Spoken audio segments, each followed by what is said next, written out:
నమస్కారం ఫ్రెండ్స్. తెలంగాణ యావత్తు సంక్షోభంలోకి కూరుకుపోతుంది. Real estate యొక్క ప్రభావము హైదరాబాద్ నుంచి దాదాపు 100-150 కిలోమీటర్ల వరకు భూముల క్రయ విక్రయాలపై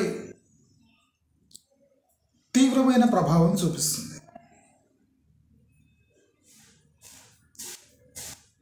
అసలు వాల్యూ డిరైవ్ కాని భూములు, దానిపై హక్కు విషయంలో తీవ్రమైన వివాదాలు తెరపైకి వస్తున్నాయి. సాదా బైనామా చేసుకున్న భూములు, పట్టా భూముల్లో అంతర్గత అగ్రిమెంట్స్తో కొన్ని ఏళ్ల క్రితం అమ్మిన భూములు ఇప్పుడు వివాదాస్పదం అవుతున్నాయి. అసలు జీపీ లేఅవుట్స్కి ఏ చట్టబద్ధత లేనట్టు తీవ్రమైన ప్రచారం జరుగుతుంది. జీపీ లేఅవుట్స్ హైదరాబాద్లో, అంటే హైదరాబాద్ కానివ్వండి, టౌన్స్లో కానివ్వండి, GP layout was a legal mean to own A plot. అంటే గ్రామ పంచాయతీ పర్మిషన్తో లేఅవుట్లు వేసి విక్రయించడం సర్వసాధారణం. ఈ డిటిసిపి వల్ల ఆ గ్రామ పంచాయతీ లేఅవుట్స్కి చట్టబద్ధత వస్తుంది అనేది ఒక $1 మిలియన్ క్వశ్చన్. డిటిసిపి గ్రామ పంచాయతీ లేఅవుట్స్లో డిఫరెన్స్ ఏముందంటే,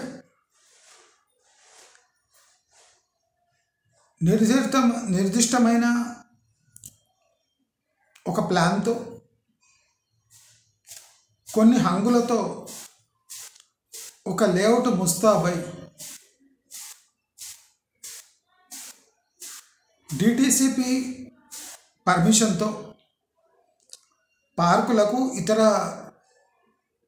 అమ్యూనిటీస్కి ప్లేస్ కేటాయించడం, డిటిసిపి రెగ్యులేషన్స్ ఫాలో కావటం, విడ్త్ ఆఫ్ రోడ్స్ పాటించడం, దానికి ఒక ఆర్చ్ ఉండడం, గేటెడ్గా ఉండడం. అంటే గేటెడ్ రెగ్యులేషన్స్ లేకపోతుండొచ్చు డిటిసిపికి, కానీ చాలామంది దాన్ని గేటెడ్గా తయారు చేసి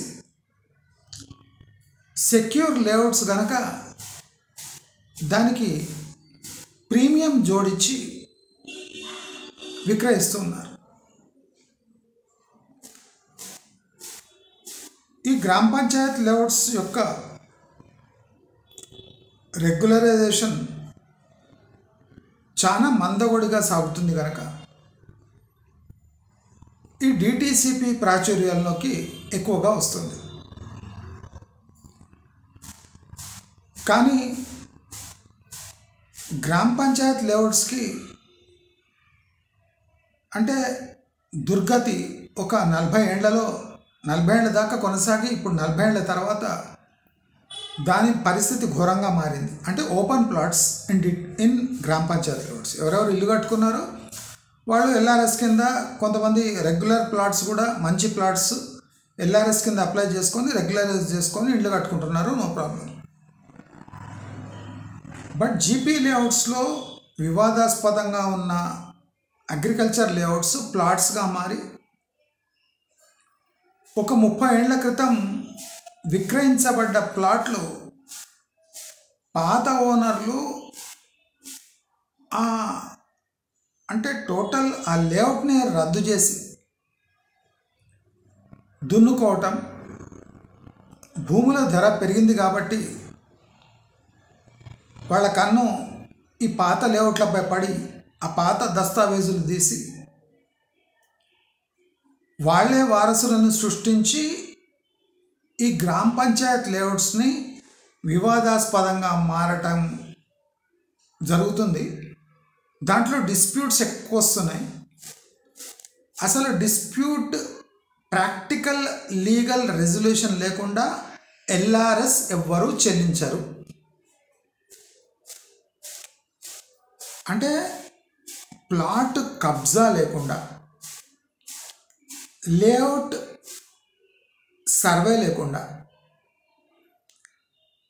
ఈ గ్రామ పంచాయత్ లేఅవుట్స్లో ఎల్ఆర్ఎస్ ఎవ్వరూ చెల్లించరు. ప్రభుత్వం చాలా ఈజీగా జీపీ లేఅవుట్స్ ఇల్లీగల్ అని డిక్లేర్ చేయడం చాలా ఈజీ. ఇప్పుడు అదే ఇల్లీగల్ గ్రామ పంచాయత్ లేఅవుట్స్పై ఎల్ఆర్ఎస్ అడగడం ఎంతవరకు సబబు? ఇది నా స్ట్రైట్ క్వశ్చన్. మీరు జీపీ లేఅవుట్స్ ప్రమాదకరం అంటున్నారు కదా, కరెక్టే. లీగాలిటీ లేదు అంటున్నారు, కరెక్టే. కబ్జా ఎవరిది ఉంది తేల్చలేకపోతున్నారు, కరెక్టే. మరి ఈ మూడు తేల్చలేనప్పుడు ప్రభుత్వం ఎల్ఆర్ఎస్ అడిగే హక్కు ఎలా కలిగి ఉంటుంది? ఇది స్పష్టమైన క్వశ్చన్.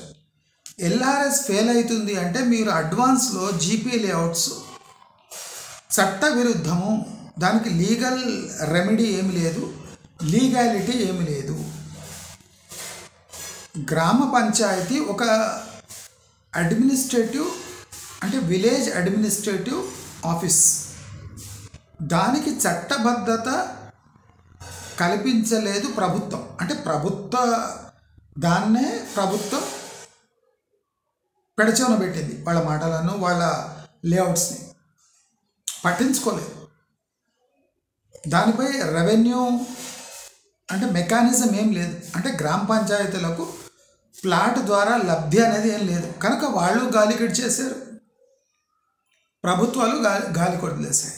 దాంతో ఏమైంది, అసలు జీపీ లేఅవుట్స్ అనేవి ఇల్లీగల్ అని ప్రభుత్వం తన తరఫు నుంచి డిక్లేర్ చేసింది. సరే, చేసింది మంచిదే, అందరూ డిటిసిపి వైపు పోవాలని ఇలా ఉసిగొల్పి ఉండొచ్చు. కానీ అదే ప్రభుత్వము ఈ దిక్కుముక్కు లేని జీపీ లేఅవుట్స్పై ఎల్ఆర్ఎస్ కట్టండి అంటే ఎందుకు కడతారు? మీరే దాన్ని దిక్కుముక్కు లేదన్నారు, మీరే దాన్ని లీగల్ రెమెడీస్ లేవన్నారు. ఆ ప్లాటుపై హక్కు మీరే సంక్షోభంలోకి నట్టిండ్రు. మరి ప్లాటుపై హక్కు సంక్షోభంలో ఉంటే ఎల్ఆర్ఎస్ని ఎలా కట్టమంటారు అని లక్షలాది ఈ జీపీ ప్లాట్ ఓనర్స్ అడుగుతున్నారు. కరెక్టే కదా అడిగేది వాళ్ళు. మీరు లీగల్ హక్కు, రెవెన్యూ హక్కు ఎప్పుడు ప్లాట్స్పై మీరు ప్లాట్ ఓనర్స్కి చూపించలేరు, అదే ప్లాట్ ఓనర్స్ మీకు అంటే మీరు అడగంగానే ఎల్ఆర్ఎస్ ఎందుకు కట్టాలి? అందుకోసం ఎల్ఆర్ఎస్ ఫెయిల్ అవుతుంది. మీరు ఎప్పుడు డిటిసిపిపై చట్టబద్ధత కలిగించారో దాని ధరలు పెరగడం వల్ల చాలామంది గ్రామ పంచాయత్ లేఅవుట్స్ వైపు వెళ్ళారు. ఎందుకంటే భరించరాని ప్రీమియం డిటిసిపిలో, డిటిసిపి కన్నా భరించరాని ప్రీమియం హెచ్ఎండిఏలో. అంటే మీ ప్లాటుకు సేఫ్టీ ఉండాలి, దాని రిజిస్ట్రేషన్ వ్యాలిడ్గా ఉండాలి. అంటే ఒక ప్లాట్ యొక్క ధర 4 ఇంతలు పెంచి అమ్మడానికి ట్రై చేస్తే సామాన్యులు మళ్ళీ గ్రామ పంచాయత్ లేఅవుట్స్ వైపే చూస్తారు, కానీ డిటిసిపి వైపు, హెచ్ఎండిఏ అప్రూవ్డ్ లేఅవుట్స్ వైపు ఎందుకు చూస్తారు? The difference, practical difference between a gram panchayat layout, a DTCP layout and HMDA layout, there is difference anywhere between 200% to 400%. 100 రూపాయలు గ్రామ పంచాయతీలో ఉంటే డబుల్ డిటిసిపిలో, దానికి డబుల్ హెచ్ఎండిఏలో. అంటే ఒక ప్లాటుకు చట్టబద్ధత ఉండాలి అంటే మీరు 300-400% ఎక్కువ చెల్లించాలి అంటే అది కమర్షియల్గా వయబుల్ కాదు. ప్లాట్ కొని జీపీ లేఅవుట్లో ఇల్లు కట్టే డబ్బుల్లో మీకు హెచ్ఎండిఏలో కేవలం ప్లాట్ దొరుకుతుంది. ఇది ప్రభుత్వం ఎలా సమర్థించుకుంటుంది? ఒక జీపీ లేఅవుట్లో ఒక ప్లాట్ కొని ఇల్లు కట్టే డబ్బులో మీరు ఓన్లీ హెచ్ఎండిఏలో దానికన్నా చిన్న స్థలం ప్లాటు మీరు కొనవచ్చు. మళ్ళీ లోన్ అప్లై చేయాలి, మళ్ళీ దానిపై ఇల్లు కట్టాలి అంటే ఒక 3-4 జీపీ లేఅవుట్లో ప్లాట్స్ వస్తాయి. అంటే 3 GP layout plot is equal to 1 HMDA plot. దీన్ని ప్రభుత్వం ఎలా సమర్థిస్తుంది? మీరు డిటిసిపికి చట్టబద్ధత ఇస్తున్నారు, హెచ్ఎండిఏకి చట్టబద్ధత ఇస్తారు. చట్టబద్ధత ఇవ్వటం కారణంగా 300% ఒక ప్లాట్పై మీరు ఎక్కువ తీసుకోవచ్చు అని విచ్చలవిడిగా పర్మిషన్లు ఇవ్వటం ప్రభుత్వానికి, అంటే లీగలీ ప్రభుత్వానికి ఎవరు హక్కు ఇచ్చారు? హెచ్ఎండిఏ డిటిసిపికి కమర్షియల్ రేట్స్ ప్రభుత్వం నిర్ణయించలేదా? అంటే ఇది బేస్ రేటు, ఇది లాక్ రేట్, అంటే దీనిపైన పోవద్దు. ఒక ఏరియాకు నేను అందుకని చెప్పిన ప్రభుత్వం ఎక్కడ తప్పడు అడుగు వేస్తుందంటే రిజిస్ట్రేషన్ రేట్స్తో పాటు కమర్షియల్ రేట్స్ డిక్లేర్ చేయండి. అప్పుడు ప్రతి ఒక్క ప్లాట్ విక్రయానికి, ప్రతి ఒక్క ల్యాండ్ విక్రయానికి అంటే వెసులుబాటు ఉంటుంది. మీరు అప్పర్ బ్యాండ్లో మీరు సీల్ వేయలేదంటే ల్యాండ్ ఓనర్ తనకొచ్చిన నోటికొచ్చిన రేట్ చెప్తాడు, అదే ఆ ఏరియాలో రేట్ అవుతుంది. ఆ రేటు కావడం వల్ల భూములు అమ్ముడుపోవు, ప్రభుత్వానికి రెవెన్యూ రాదు. అదే మీరు కమర్షియల్ సీలింగ్ పెట్టిండి అనుకోండి, అంటే ఏరియా వైజ్ కమర్షియల్ ఒక 100-200 రూపాయలు గజానికి డిఫరెన్స్ అయినా పర్వాలేదు. బట్ ఎప్పుడు ప్రభుత్వం కమర్షియల్ సీలింగ్ పెడుతుందో అప్పుడే ప్రభుత్వానికి ట్యాక్స్ ద్వారా, రిజిస్ట్రేషన్ ద్వారా ప్రాపర్ రెవెన్యూ జనరేట్ అవుతుంది. రిజిస్ట్రేషన్ వాల్యూస్కి ల్యాండ్ వాల్యూస్కి డిఫరెన్స్ ఉందని ల్యాండ్ వాల్యూస్ పెంచితే రిజిస్ట్రేషన్ ఛార్జీలు పెరుగుతాయి. రిజిస్ట్రేషన్ ఛార్జీలు పెరిగితే క్రయ విక్రయాలు తగ్గుతాయి. సరే, ఈ రిజిస్ట్రేషన్ ఛార్జెస్ పెంచారు, ఎలాగో రిజిస్ట్రేషన్ ఛార్జెస్ కట్టి బుక్ చేసుకుంటారు. కానీ మీరు ల్యాండ్ రేట్స్తో ఏలు పెడితే ఏలు పెట్టారు సరే, already inflated land rates 2000 registration charges ఉంటే రేట్ ఉంటే అక్కడ 15-20 కమర్షియల్ రేట్స్ ఉన్నాయి. అంటే ఈ రిజిస్ట్రేషన్ రేట్స్కి కమర్షియల్ రేట్స్కి చాలా గ్యాప్ ఉంది. అసలు ప్రజలు 2000 నుంచి 20,000 వరకు ఆ చుట్టుముట్టుల ల్యాండ్ వాల్యూస్ని ఎలా ఫైనల్ చేసుకోవాలి తెలియదు. ఎవడైనా ఆకస్మికంగా 15-18,000 కొంటే ఆ ఏరియాలో మొత్తం ఇప్పుడు అదే రేట్లు అని డిక్లేర్ చేస్తారు. కొంతమందికి అర్జెన్సీ ఉంటుంది. వాడు 10,000కి అమ్ముకుంటే ఇమీడియట్లీ ల్యాండ్ రేట్స్ అంతా అక్కడ ఏరియాలో 10,000కి వచ్చేస్తుందా? రాదు. కానీ ఆ రేట్స్ ఆ 18 మాత్రం ఉండిపోతాయి. మరి 18 మీరు ఎలా సడన్గా ఎస్కలేట్ చేశారో, ఎవరో అవసరం వచ్చి ల్యాండ్ అమ్మితే వాడు 10,000కి అమ్మిండి అనుకోండి గజం, ఆ 10,000నే మీరు మీడియన్ చేయవచ్చు కదా. అంటే భూమి రేట్లు కింద దిగకూడదు. సరే, కరెక్టే. మీ దిగని భూములను ఎవరు కొంటారు? ఇది కూడా ఒక క్వశ్చన్ ఉంది కదా. ఇప్పుడు తెలంగాణలో మేజర్ ప్రాబ్లం ఏమొచ్చిందంటే రైతులకు పంట పండించే కన్నా తమ భూములకు వాల్యూ ఎలా తెచ్చుకోవాలి అనే తపన ఎక్కువ ఉంది. ఒక ఓఆర్ఆర్ నుంచి 30 కిలోమీటర్ల లోపల ఒక రోడ్డు పక్కనున్న ల్యాండ్ బిట్టు ఒక ఎకరము 40 లక్షలట. దానికి ఇయర్కి రైతు బంధు, ప్రైమ్ మినిస్టర్ యోజన కలిపినా 20,000 రాదు. దాంట్లో ఏ జొన్నలో ఏమో పండించుకుంటాడు. అంటే దాని ఆదాయం సంవత్సరానికి ఒక ఎకరానికి ఒక 15,000 పెట్టుకోండి. 15,000 ప్లస్ 20,000 35,000 ప్రతి సంవత్సరానికి ఒక ఎకరంపై ఆదాయం. ఆ రైతు చెప్తున్న ధర 36 లక్షలట. అది కమర్షియల్ బిట్ అట. అంటే ఓఆర్ఆర్ నుంచి 30 కిలోమీటర్ అడవిలో ఎక్కడో ఉంది ల్యాండ్. అది రోడ్డు ఉన్నందుకు అది కమర్షియల్ బిట్ అట, అందుకోసం దానికి 36 లక్షలు అట. అంటే ఎవడైనా కొంటాడు? కొనడు. కానీ రైతు మొండి పట్టుకొని కూర్చున్నాడు. అంటే ఇక్కడ 36 లక్షలు వచ్చే వరకు నేను అమ్మాను. ఆ పక్కనున్న రైతు ఎవడైనా ఒక మంచి ఆఫర్ వచ్చిందనుకోండి, 15 లక్షలు ఎకరా, వాడు ఈ 36 లక్షల వాళ్ళని చూసి ఆల్మోస్ట్ ఆల్ డబల్ చెప్తున్నాడు, మనం సగం రేటుకే ఎందుకు అమ్మాలి? ప్రాక్టికలీ ఆ ల్యాండ్ రేట్స్ 8 to 14, 10, 12 ల్యాక్స్ ఉంటాయి.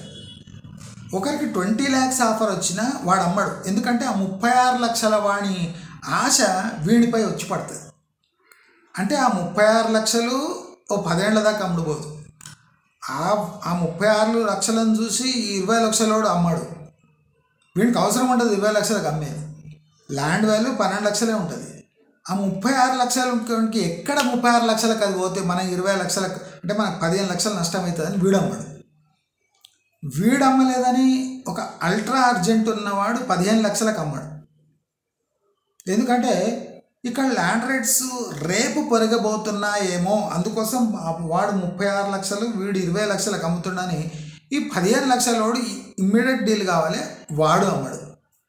వాడు అప్పు చేసి కార్యక్రమాలు సర్దుకుంటాడు. కానీ రేపు ఇదే 15 లక్షల ఎకరా ల్యాండ్ 30 లక్షలకు పోతే నాకు 15 లక్షల లాభం కదా అని వీడు అమ్మడు. సరే, సగటున 12 లక్షలు పోతున్నాయి.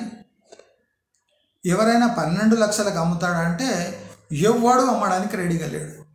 అంటే ఈ పేపర్పై ఆడే ఆటలు, ఈ మాటల గారిడి వల్ల లక్షల ఎకరాల తెలంగాణలో రూరల్ ల్యాండ్స్ క్రయ విక్రయాలు లేక మాటల్లో పడి చాలామంది, ఫర్ ఎగ్జాంపుల్ ఎవడో 15 లక్షలకు అమ్ముకున్నాడు ఎకరా, ఆ 36 లక్షలు ట్యాగ్ పెట్టుకుని కూర్చున్నాడు, అట్లే కూర్చున్నాడు. 10 ఏళ్ల వరకు వాళ్ళకి అమ్మడు పోలే, 36 లక్షలకు అమ్ముడు పోలే, 10 ఏళ్ల వరకు అట్లే ఉంది ల్యాండ్. వాడు కళలు అమ్ముకుంటూ కూర్చున్నాడు. ఈ 15 లక్షలు అమ్మేటోడు అమ్ముకున్నాడు, వాడికో 15 లక్షలు వచ్చినాయి.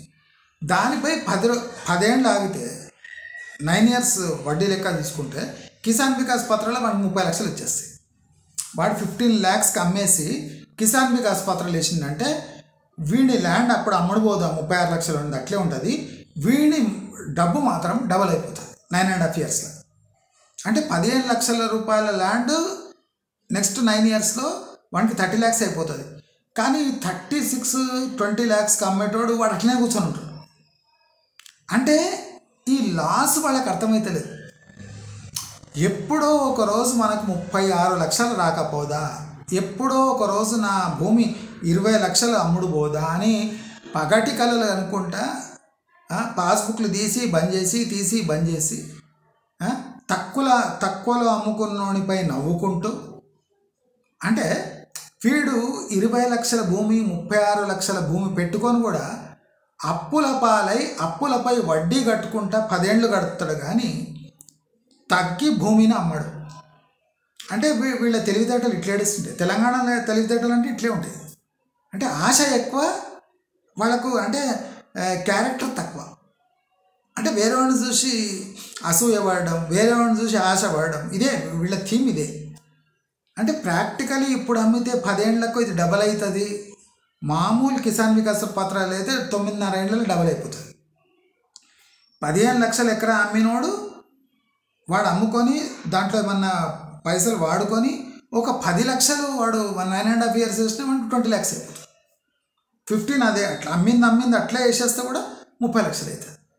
అంటే ఈ డిఫరెన్స్ తెలుసుకొని వాళ్ళు తమకు అవసరాలున్న భూములు అమ్ముకోక ఎప్పుడు ఇది ఆదిబట్ల అయిపోతుందో, ఎప్పుడు ఇది ఫ్యూచర్ సిటీ అయిపోతుందో, ఎప్పుడు ఇది నానక్రామ్ కూడా అయిపోతుందని రాళ్ళు రప్పలున్న నానక్రామ్ కూడా హైటెక్ సిటీ ఇప్పుడు గజం 3 లక్షలు 2 లక్షలు అనే స్టోరీ చెప్తాడు. నాది కూడా రాళ్ళు రప్పలే ఉన్నది కదా, రేపు ఇదే నానక్రామ్ కూడా అయిపోతుంది. అంటే ముని మనవాళ్ళు నా ఫోటో పెట్టుకొని పూజ చేసుకుంటారని వీడి భావన. అంటే వీడి దగ్గర ప్రజెంట్ ఉన్న వాల్యూని వాడు ఒప్పుకోడు, ఎట్టి పరిస్థితులు ఒప్పుకోడు. ఎందుకు ఒప్పుకోడు అంటే అక్కడ ఎగ్జాంపుల్స్ ఉన్నాయి. కోకాపేటలో ఒక టైంలో వ్యవసాయం జరుగుతుండే. చిలుకూరులో లేదా శంకర్పల్లిలో ఒకసారి అడవి పందులు తిరుగుతుండే. ఇప్పుడు గజం 2 లక్షలు. లక్ష అనగానే వీడు మన హెచ్ఎండి యాక్షన్ మనం చెప్పినా కదా, మోకిలా షకీలాల యాక్షన్, ₹1,00,000 గజం. సేమ్ ఇలాగే మభ్య పెడతారు. జస్ట్ కూతబేట దూరంలో మన హెచ్ఎండిఏ లేఅవుట్లో మోకిలాలో ₹1,00,000 గజం అనగానే అక్కడి నుంచి ఒక 20-30 కిలో అంటే మోమిన్పేట వరకు అది వ్యాపిస్తుంది. వ్యాపించి రేపు నా శంకర్పల్లిలా అయినట్టు మోమిన్పేట అయిపోతే లేపరా ₹1,00,000 గజలేమే. అయితే నేను ₹1,00,00,000 2 కోట్లకి ఎందుకు అమ్మాలి ఎకరం అని వాడు కూర్చుంటాడు. అంటే ఈ మాటలు విని అసలు ఒకడిపై ఒకడు ఆశపడి అసలు క్రయ విక్రయాలు లేకుండానే ఆ ఏరియాలో వాల్యూ తిరుగుతూనే ఉంటుంది. ఎకరం 5 కోట్లు కొనడు, అమ్మాడు ఎవడైనా బిల్డర్ వచ్చి తీసుకున్నాడు అంటే వానికి వడ్డీ లెక్కలు పడుతూనే ఉంటాయి ఆ రోజు నుంచి. అంటే క్రయ విక్రయాలు ఉండవు. ఎకరా 5 కోట్లు ఎందుకురా అంటే ఇక్కడి నుంచి కూతవేటి దూరంలో శంకర్పల్లిలో ₹1,00,000 గజం. ఇది ఎగ్జాంపుల్. ఈ ఎగ్జాంపుల్ మొత్తం వ్యాపిస్తుంది. వ్యాపించి ఓఆర్ఆర్ దాటి ఆర్ఆర్ఆర్ వెళ్ళిపోతుంది. నేను చెప్పిన ఆర్ఆర్ఆర్ భవిష్యత్ ఏమని నేను ఎంత అలవోకగా చెప్పిన, ఎవడంటలేడు. అప్పుడు ఆర్ఆర్ఆర్ తెలుసా నేను చెప్పిన. ఇప్పుడు ఆర్ఆర్ఆర్కి టెండర్లే పిలుస్తలేరు. అట్లనే గడిచిపోతున్నాయి. కాంగ్రెస్ గవర్నమెంట్ వచ్చి 1.5-2 ఇయర్స్ ఇంకా 3 ఇయర్స్ కూడా అవుతుంది. ఇప్పుడు టెండర్ పిలిస్తే డబ్బులు ఇవ్వాలి. ఆ డబ్బులు లేవు. టెండర్ ఎందుకు పిలవాలి? బిఓటి ఫార్మాట్లో పిలిస్తే వాడు వేస్తూనే ఉంటాడు టోల్ ట్యాక్స్. నీవేం చేసేది బొచ్చి ఎవడన్నా వేస్తాడు. ఈ బిఓటి పద్ధతిలో నీవేంది ఎవడన్నా కడతాడు అంటాడు. కానీ ప్రభుత్వం తన షేర్ ఇవ్వాలంటే డబ్బులు లేవు. ఎన్హెచ్ఏ రెడీ ఉన్నా స్టేట్ దగ్గర డబ్బులు లేవు. మళ్ళీ ఆర్ఆర్ఆర్ ఎట్లా నిర్మిస్తారు అంటే టెండర్ల ప్రక్రియకే మీరు 2-3 ఏళ్ళు తీసుకుంటే ప్రాక్టికలీ అక్కడ ల్యాండ్ ఎక్విజిషన్ అయినా మీరు పనులు మొదలుపెట్టి కంప్లీట్ చేసే వరకు ఏం లేదన్నా ఒక 5 ఏళ్ళు అవుతుంది.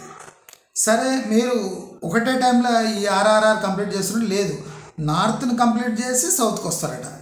ఈ నార్త్కు స్టార్ట్ చేయడానికే మీకు ఫస్ట్ గేర్ వేయడానికి మీకు 2-3 ఏళ్ళు అయితే, కంప్లీట్ చేయడానికి 3 ఏళ్ళు అయితే, నేను మొన్న చెప్పిన 6 ఏళ్ళు అవుతుంది. 6 ఏళ్ళ వరకు ఈ సౌత్ కారిడార్ అట్లనే ఇంకా మార్కెటింగ్ నడుస్తూనే ఉంటుంది. రాబోతున్నారు జనవరి కాగానే ఫిబ్రవరి అయితే ఫిబ్రవరి కాగానే మే అయితే మే కాగానే సెప్టెంబర్ అయితే సెప్టెంబర్ డిసెంబర్ అవుతుంది. డిసెంబర్ కాగానే మళ్ళీ జనవరి వస్తుంది. జనవరి కాగానే మళ్ళీ త్వరలో పిలువబోతున్న టెండర్ అని ఒక 2-3 ఏళ్ళు. మళ్ళీ సౌత్ కంప్లీట్ కావడానికి 3-4 ఇయర్స్. అంటే total 10-12 years total RRR complete కావడానికి. అది కంప్లీట్ అయ్యే దిశ వరకు వచ్చే వరకు వీళ్ళు కాకి లెక్కలు చూపించి ఎకరాలను గజాలుగా మార్చి, గజాలను స్క్వేర్ ఫీట్లుగా మార్చి, 10 కిలోమీటర్లు వస్తున్న ఒక బిల్డింగ్ చూపించి ఇక్కడ కూడా ఇక రేపు కోకాపాటు కానుందా అని ఒక యూట్యూబ్ వీడియో వేసిస్తే ఇక ఆ రైతు అంటే వాడు చచ్చి ఫోటోలు వాళ్ళ కొడుకుల ఫోటోలు ఎక్కినా వాళ్ళందరూ బొందలగడ్డలు ఉన్నా ఆ ల్యాండ్ ఇవ్వడం వాడు. ఎందుకంటే ఏ టైంలో ఏ కోకాపేట ఎక్కడి నుంచి వెళ్తుందో తెలియదు. ఇప్పుడు బోర్వెల్ వేస్తే నీళ్ళు ఎట్లా వెళ్తాయో అట్లా వీళ్ళు ఏమనుకుంటారంటే రేపు కొంప తీసి కోకాపేట అయిందనుకో. వాళ్ళు అప్పుడే అట్లా అంటుండే. జూబ్లీహిల్స్ ఏముండే రాళ్ళు రప్పలు ఉండే, ఒక్క చుక్క లెక్క నీళ్ళు లేవు. ఇప్పుడు లేవు. నానక్రమ్ కూడా ఏముండే ఏం లేదు, అంత వ్యవసాయ భూమి లేదు. ఇప్పుడు 2 లక్షల గజం 3 లక్షల గజం హైరైజ్లు వస్తున్నాయి. అపర్ణ అంటాడు, మై హోమ్ అంటాడు, గజం దొరకదు. అంటే ఇలాంటి మాటలు విని విని విని అసలు ఇలాంటి మోసం వెస్ట్ హైదరాబాద్లో కూడా జరిగిపోయింది. అంటే బిల్డర్ల లెవెల్కి జరిగిపోయింది. రాళ్ళు రప్పాలు ఉంటే వాల్యూ లేదు, మనం కడితే ఏమైందని నానక్రమ్ కూడా ఇంకా ఏం దొరికిన గుడలు, దొరికిన బౌలీలు, కంచె గచ్చి బౌలి ఇంకా ఏందో ఉంది ఆ బౌలి ఈ బౌలి అనుకుంటా అసలు బౌలీలు కూడా బోల్డ్ అయిపోయింది. అంటే మొత్తం ఇంకా ఏం లేదు, పెండ ఇసుక కీచడ్ అంటారు కదా, బురద తప్ప ఏం లేని తుమ్మ చెట్లు అమ్మల్చే భూములు ప్రైమ్ ల్యాండ్స్ అంటారు. అక్కడనే వచ్చి ఉండనని బిల్డర్లంతా అక్కడ హైరైజ్లు పెడుతున్నారు. అక్కడ ఒక పాన్ షాప్, ఒక కిరాణా దుకాణం కూడా కనిపించదు. కూతబేట దూరంలో, కూతబేట అంటే 10 నిమిషాల ట్రావెల్ అంటే 10 కిలోమీటర్లు అని అర్థం. వెస్ట్ హైదరాబాద్లో 10 నిమిషాల ట్రావెల్ అంటే రష్ అవర్స్లో 20 మినిట్స్, మామూలు ఫ్రీగా ఉన్న అవర్లో 10 నిమిషాలు అంటే 10 కిలోమీటర్లు. అంటే మీకు 20 కిలోమీటర్లు పోతే కానీ కొత్తిమీర కట్ట దొరకదు అని అర్థం. కూతబేట అంటే అక్కడ కూతబేట. ఇట్లా మనం ఇడిదిక్కు వచ్చి మన వరంగల్ అయిపోయి కూతబేట అంటే కూతబేట దూరంలో హన్మకొండ అంటాడు, కూతబేట దూరంలో మన యాదాద్రి అంటాడు. అసలు కూత అంటే ఏంది, వెయిట్ అంటే ఏంది, దాని నిమిషాల ట్రావెల్ ఏంది, ఆ ప్యాంప్లెట్లు ఏంది. పోనీ వీళ్ళంతా ఇట్లా కొట్టుకొని వస్తుండ్రా. ఇప్పుడు ఫ్యూచర్ సిటీ, ఆ ఫ్యూచర్ సిటీ 14,000 ఎకరాలని గవర్నమెంట్ అక్కడికే అలసిపోయింది. ఏం చేయలేక లేఅవుట్లు వేసి ఒక రేడియల్ రోడ్ వేస్తూ అంటుండు, ప్యారలల్ రోడ్ వేస్తూ అంటుండు. 40 కిలోమీటర్ల రోడ్ అట. 40 కిలోమీటర్ల వరకు ఇక మీకు విస్తరణ 4th సిటీ అంటాడు.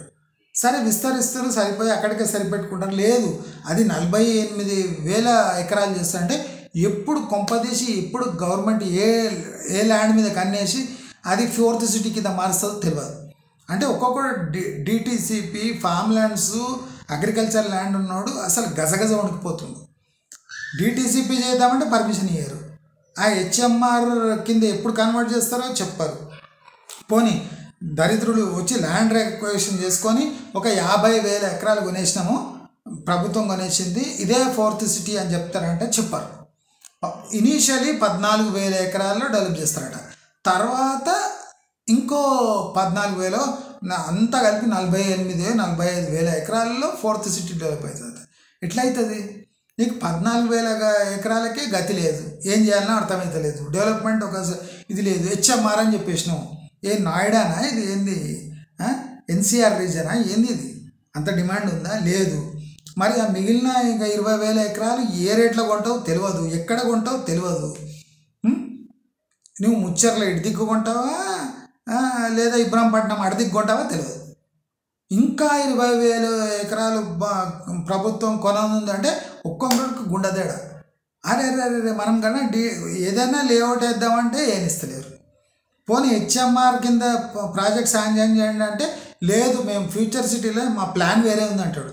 ఆ ప్లాన్ ఏందో ముందే తగలెడితే అక్కడ ల్యాండ్ డీల్స్ అయితే ఇప్పుడు చూడండి, మీరు అక్కడ కొనంగానే ఫ్యూచర్ సిటీ ఇంకో 20,000 ఎకరాలని ఎక్స్పాండ్ చేసిండు, అక్కడంతా కొన్నాడు. ఇప్పుడు 40,000 ఎకరాల ఫ్యూచర్ సిటీలో యావరేజ్ ల్యాండ్ ప్రైజెస్ పడిపోవా కదా? ఇక ఒక బండిలో 50 మామిడి పండ్లు ఉన్నాయి. ఒకడు లారీ నిండా మామిడి పండ్లు తెచ్చేసాడు, పక్కల కుప్పేసాడు. ఇప్పుడు వాడు తొందరగా అమ్ముకోవడానికి రేటు తగ్గించి అమ్మేసుకోడా పెద్ద లారీ వాడు. ఈ బండి వాడు ఏం చేస్తాడు, 50 పండ్లు పెట్టుకొని కూర్చుంటాడు సాయంత్రం వరకు, ఎవడైనా వస్తాడు. ఈ మామిడి పండ్ల బేరం ఎలా ఉంటుందో సేమ్ అలాంటి బేరమే ఇప్పుడు భూమి బేరం. అసలు ఇప్పుడు ప్రభుత్వం ఆ 20,000 ఎకరాలు ఎక్కడ తీసుకుంటుందో తెలియదు. అసలు అది ప్లాన్ మారిపోతే ఈ డిటిసిపి వేసుకొని లేదా ఇల్లీగల్ మన గ్రామ పంచాయత్ లేఅవుట్స్ కింద అమ్మేస్తే అంటే అది illegal, DTCP immoral, HMR reason. అంటే వ్యవసాయం చేసుకునే ఉత్సాహం పోతుంది. ఇవి ఎకరా 5 కోట్లు అన్నాక ఎవడైనా పాలకూర వేస్తాడా దాంట్లో? పొద్దున్న లేచి నీళ్ళు వేస్తాడా? లేదు. ఎప్పుడు వచ్చి ఎవడైనా 5 కోట్లకు ఎకరా తీసుకుపోతాడా అని ఎదురు చూస్తుంటాడు. అంటే ఎదురు చూసుకుంటే వాడి తరం అయిపోతుంది. వాడు పాలకూర వేయడు, ఇటు 5 కోట్లకు పోదు. 5 కోట్లు ఎండ్ అవుతుంటే ఫ్యూచర్ సిటీ ఇక డెవలప్మెంట్ ప్రారంభం అయిపోయింది. ఇప్పుడు ఎకరా 10 కోట్లు అంటాడు. ఊరిని అమ్మ 5 కోట్లు నేను 10 ఏళ్ళు ఆగితే ఇంకో 10 ఏళ్ళు ఆగితే ఒక 10 కోట్లు వస్తుందని వాడవుతాడు. అంటే ఈ పగటి కళలు గంటనే ఉంటాడు. వీడికి ఏమంటే 10 ఏళ్ళు అయినాక 20 ఏళ్ళు అయినాక ఆ రేట్ వస్తుంది. అసలు ఇప్పుడు అమ్ముకుంటే 5 కోట్లకు నెక్స్ట్ 10 ఏళ్లలో 9.5 ఏళ్లలో 10 కోట్లు అవుతుంది. గవర్నమెంట్ బాండ్లు వేస్తాను, వీడికి బ్రెయిన్ పనిచేయదు. వీడేమంటే రేపు కోకాపేట అయితే ఎట్లా, రేపు జూబ్లీ హిల్స్ అయితే ఎట్లా అని వీడు పస్తులు ఉంటాడు, గంజి తాగుతాడు. అంటే 10 ఎకరాలు ఉన్నవాడు కూడా ఏమి లేక అప్పులు చేసి, పెళ్ళిళ్ళు చేసి, అప్పులు చేసి జీవనం సాగించుకుంటా ఆ వచ్చే 5-10 కోట్ల కోసం తన జీవితాంతం వాడికి బొందలగడలో పోతాడు, కానీ వాడి కళ ఆఖరి కళ ఏంటంటే ఏదో రోజు మన ల్యాండ్ కోకాపేట కాకపోదా. మన రేవంత్ రెడ్డి చెప్పే, పోయిన కేసీఆర్ చెప్పే ₹1 లేకుండా ఎకరా ఎక్కడలేదని. ఇప్పుడు ఎక్కడ ఉంది ₹1 ఎకరా అంటే మైక్ తీసుకొని చెప్పేసిండు అందరు 75 లక్షలు మన అని. కల్వకుర్తి లోపల ఊరిలో శ్రీశైలం దగ్గర కూడా ఎకరా ఎంత అంటే 60 లక్షలు తక్కువలమ్మ. జేబులు ఎన్ని ఉన్నారా పైసలు అంటే 100 ఉన్నాయి అంటాడు. మరి 60 లక్షలు ఎకరా ఏంద్రా, తుమ్మ చెట్లు ఉన్నాయి, మరి 60 లక్షలు కేసీఆర్ చెప్పిండు ₹1 తక్కువ అవుతలేవని, నేను 60 లక్షలు తక్కువ అమ్మ అంటాడు. మరి నీవు తినేది ఏంద్రా అంటే జొన్న సంకటి, రాగి సంకటి. మరి ఏంద్రా మీరు 60 లక్షల భూమి పెట్టుకుంటే ఏదో ఇప్పుడు కాకపోతే మునుమాన వాళ్ళకి వస్తుంది పా అని బీడి కాల్చుకుంటా కూర్చుంటాడు. వాడు పక్క వాళ్ళు కూడా అట్లనే బూజ్ చేస్తాడు. చూసినావా బీడి తాగేటాడు మామూలు వాడు అనుకున్నావా, వానికి 5 ఎకరాలు ఉన్నాయి. ఎకరా ఎంత తెలుసా 60 లక్షలు. అంటే 5 ఎకరాలు అంటే 3 కోట్ల ఆసామి వాడు అంటాడు. ఆ ఆసామి ఏం చేస్తుంటాడంటే చినిగిపోయిన గోచి కట్టుకొని బీడీ తాక్కుంటా గట్కది తాగి సాయంత్రం కళ్ళు తాగి పండుకుంటాడు. ఆ కళ్ళు కూడా మళ్ళీ వాడి దగ్గర పుస్తకాలు రాపిస్తాడు. అరే ఏదో ఒక రోజు నా ఎకరం పోతే 60 లక్షలు వస్తే మొత్తం నీ బాకీ మొత్తం తీర్చేస్తా, అప్పటి వరకు నా కలిసి ఖాతాలో రాసుకుంటాడు. అంటే తెలంగాణలో ఇట్లాంటి వాళ్ళే, అందుకోసం గరీబ్ తెలంగాణ అయిపోయింది. ఆంధ్ర అంత సస్యశ్యామలంగా అంత మంచిగా ఎందుకు అయిందంటే వాళ్ళు ఆపర్చునిటీ చూసి యాక్ట్ చేస్తారు. మనం అట్లా కాదు, పులిని చూసి నక్క వాత పెట్టుకున్నట్టు ఏదో రోజు నా ప్లాట్ కోకాపేట అయిపోతుంది. 10 మంది వచ్చి కలుపుతారు. వాడు పెద్ద 3 కోట్ల భూమి ఉంది వాడికి. నువ్వేమనుకుంటావు వాడు సైకిల్ మీద పోతాడు అనుకుంటురా? వాడికి 3 కోట్ల భూమి ఉన్నా వాడు సింపుల్గా ఉంటుండు బీడీలు దాక్కుంటా. మరి వాడి ఇంటికి సున్నం కూడా వేస్తలేడు. ఇప్పుడు 1 ఎకరా అమ్మని వాడు 60 లక్షలకు బిల్డింగ్ కడతాడు, ఎల్ఈడి టీవీ పెడతాడు, కారు వేస్తాడు, జస్ట్ వెయిట్ చేస్తుండు. వాడు ఎన్నేళ్ళ నుంచి వెయిట్ చేస్తుండు? 5 ఏళ్ళ నుంచి వెయిట్ చేస్తుండు. కేసీఆర్ హయాం నుంచి 60 లక్షలు వస్తుందని వెయిట్ చేసి ఇచ్చేసి ఇప్పుడు నెక్స్ట్ రేవంత్ రెడ్డి హయాం అయిపోయినా రేవంత్ రెడ్డిని తిట్టుకుంటాడు. కేసీఆర్ చెప్పిపోయా 60 లక్షలు 70 లక్షలు ఎకరా అని. వీడు వచ్చినాక మొత్తం పడిపోయింది, అందుకోసం ఎవడు కొంటలేడు. యాక్చువల్లీ అది 10-12 లక్షలకే అవుతుంది ఎకరా. తుమ్మ చెట్లు మొలిచే భూమి, సౌడు భూమి ఎవడైనా 60 లక్షలకు తీసుకొని అక్కడ ట్రంప్ టవర్స్ కడతాడా?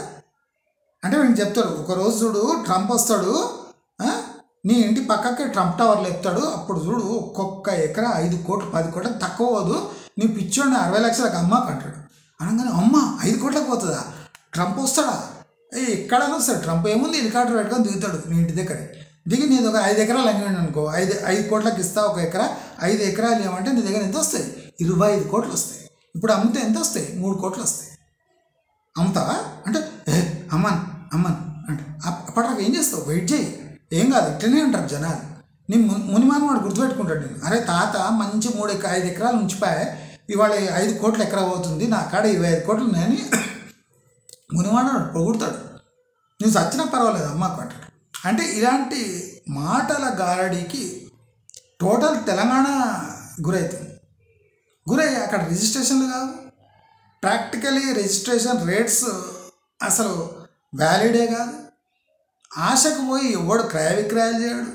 దాని మీద ప్రభుత్వం ఆదాయం వస్తలేదని రిజిస్ట్రేషన్ ఛార్జీలు పెంచుడు, ల్యాండ్ రేట్స్ పెంచుడు ఆర్టిఫిషియల్గా.